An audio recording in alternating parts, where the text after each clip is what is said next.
Clip number 739۔ اس clip میں آپ قرآن پاک کی سورہ کہف کی آیت نمبر 22 سے 24 تک کی تلاوت، ترجمہ اور تفسیر قرآن صراط الجنان سماعت فرمائیں گے۔ بسم اللہ الرحمن الرحیم۔ ترجمہ: اللہ کے نام سے شروع جو نہایت مہربان رحمت والا ہے۔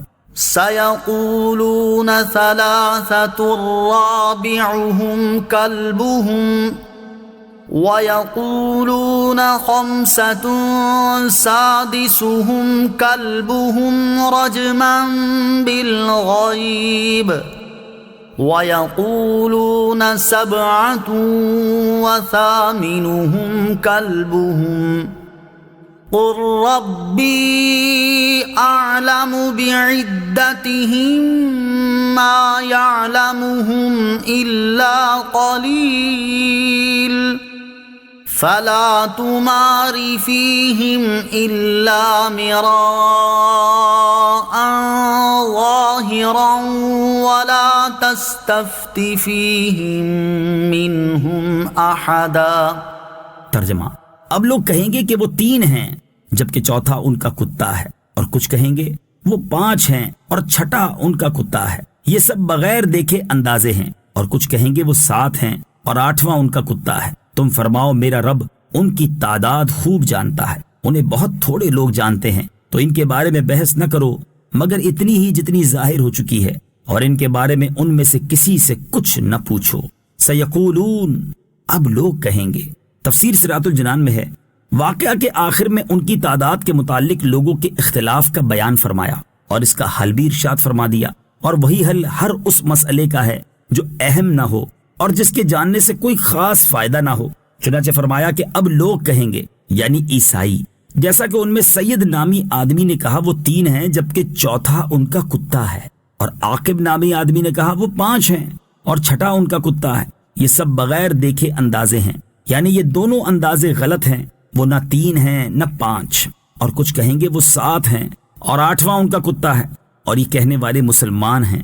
اللہ تعالیٰ نے ان کے قول کو ثابت رکھا کیونکہ انہوں نے جو کچھ کہا وہ رسول کریم صلی اللہ تعالی علیہ وآلہ وسلم سے علم حاصل کر کے کہا۔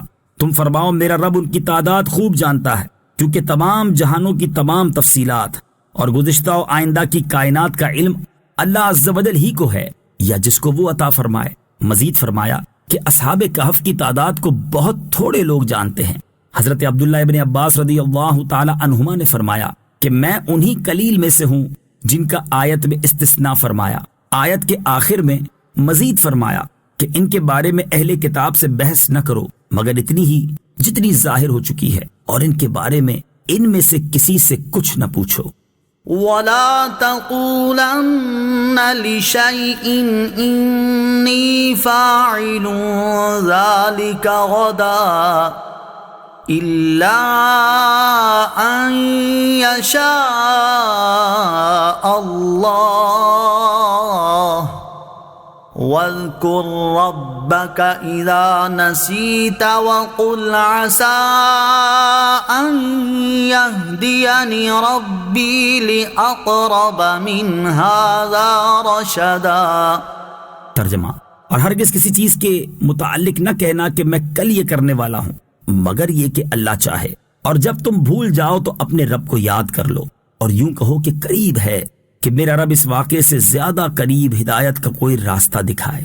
الا ان یشاء اللہ، مگر یہ کہ اللہ چاہے۔ تفسیر صراط الجنان میں ہے، یہاں 2 آیتوں میں اسلامی تعلیمات کی ایک بنیادی چیز بیان فرمائی کہ مسلمان کو چاہیے کہ اپنے ارادے میں انشاء اللہ ضرور کہا کرے۔ چنانچہ فرمایا گیا کہ اور ہرگز کسی چیز کے متعلق نہ کہنا کہ میں کل یہ کرنے والا ہوں مگر ساتھ ہی یہ کہا کرو کہ اللہ عز و جل چاہے تو میں کر لوں گا۔ مراد یہ ہے کہ جب کسی کام کا ارادہ ہو تو یہ کہنا چاہیے کہ انشاء اللہ ایسا کروں گا، بغیر انشاء اللہ کے نہ کہے۔ اس آیت کا شان نزول یہ ہے کہ اہل مکہ نے رسول کریم صلی اللہ تعالی علیہ وآلہ وسلم سے جب روح، اصحاب کہف اور حضرت ذوالقرنین کے بارے میں دریافت کیا تھا تو حضور اقدس صلی اللہ تعالی علیہ وآلہ وسلم نے فرمایا کہ کل بتاؤں گا، اور انشاء اللہ نہیں فرمایا تھا، تو کئی روز وحی نہیں آئی، پھر یہ آیت نازل ہوئی۔ وَاذْكُرْ رَبَّكَ اِذَا نَسِيتَ، اور جب تم بھول جاؤ تو اپنے رب کو یاد کر لو۔ تفسیر صراط الجنان میں ہے، حضرت عبداللہ ابن عباس رضی اللہ تعالی عنہما فرماتے ہیں، اس کا معنی یہ ہے کہ اگر انشاء اللہ کہنا یاد نہ رہے تو جب یاد آئے کہہ لو۔ یاد آنے کی مدت کے بارے میں حضرت عبداللہ ابن عباس رضی اللہ تعالی عنہما فرماتے ہیں کہ اگرچہ 1 سال بعد یاد آئے، اور امام حسن بصری رضی اللہ تعالیٰ عنہ نے فرمایا ہے کہ جب تک اس مجلس میں رہے انشاء اللہ کہہ لے۔ اس آیت کے معنی سے متعلق تفسیروں میں کئی قول مذکور ہیں، ان میں سے ایک یہ بھی ہے کہ آیت کا معنی یہ ہے اگر کسی نماز کو بھول گیا تو یاد آتے ہی ادا کر لے۔ نماز کے بارے میں حضرت انس رضی اللہ تعالی عنہ سے روایت ہے، نبی کریم صلی اللہ تعالی علیہ وآلہ وسلم نے ارشاد فرمایا، جو نماز پڑھنا بھول جائے تو اسے چاہیے کہ جب یاد آئے اس وقت نماز پڑھ لے، اس کا یہی کفارہ ہے۔ وَقُلْ عَسَىٰ، اور یوں کہو کہ قریب ہے۔ تفسیر صراط الجنان میں ہے، ارشاد فرمایا، یوں کہو کہ قریب ہے کہ میرا رب میری نبوت پر دلائل کے لیے اصحاب کہف کے اس واقعے سے زیادہ قریب ہدایت کا کوئی راستہ دکھائے، یعنی ایسے معجزات عطا فرمائے جو میری نبوت پر اس سے بھی زیادہ ظاہر دلالت کریں، جیسے کہ انبیاء سابقین کے احوال کا بیان اور غیوب کا علم اور قیامت تک پیش آنے والے واقعات کا بیان اور چاند کا 2 ٹکڑے ہونا اور حیوانات کا حضور اقدس صلی اللہ تعالی علیہ وآلہ وسلم کی رسالت کی گواہی دینا وغیرہ۔